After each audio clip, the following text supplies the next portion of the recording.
by Trump's USDA, the Sacramento Bee. Or subscribe with your Google account and let Google manage your subscription.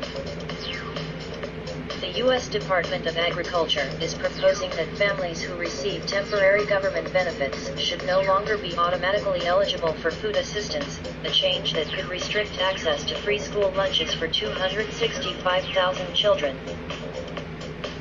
In California, about 3.2 million children use free school lunches, according to the California Department of Education. It is unclear how, under the proposal, about 3.1 million people would lose access to the Supplemental Nutrition Assistance Program, which provides money for food to low-income Americans and is commonly called food stamps.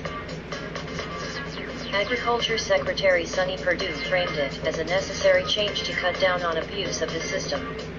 But the move was met, "It is outrageous, cruel, and galling that, after giving trillions of dollars in tax cuts to the wealthy and big corporations, the Trump administration, under the guise of fiscal austerity, is attempting to take nutrition assistance away from millions of Americans on the verge of hunger, including school children and people with disabilities," said Senate Minority Leader Chuck Schumer, D. New York. A similar policy was proposed in a House Republican version of the Farm Bill in the last Congress, which was rejected. The nonpartisan USDA estimated its newly proposed rule would save $2.5 billion per year and strip benefits from 3.1 million people, both significantly higher numbers.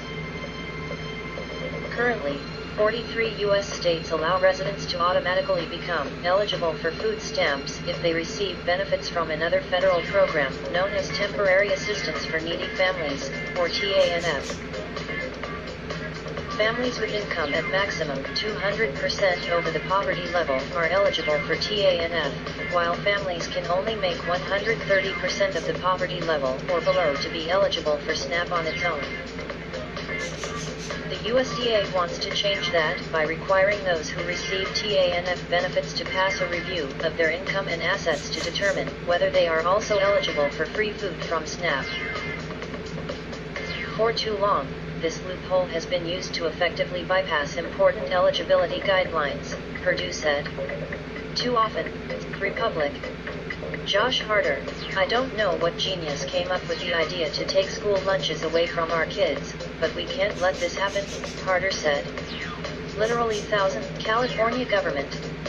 Gavin Newsom on California generally represents roughly 10% of the national SNAP caseload, but it is not clear at this point if Californians would represent 10% of the individuals affected by the proposal.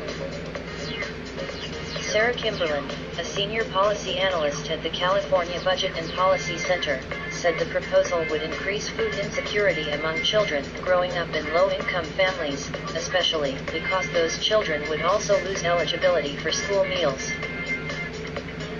Limiting food stamps would increase economic hardship among families with low incomes, who are already struggling to make ends meet in California, where the cost of basic needs like housing and child care, in particular, is very high in many areas, said Kimberlin, whose organization tends to advocate for social services.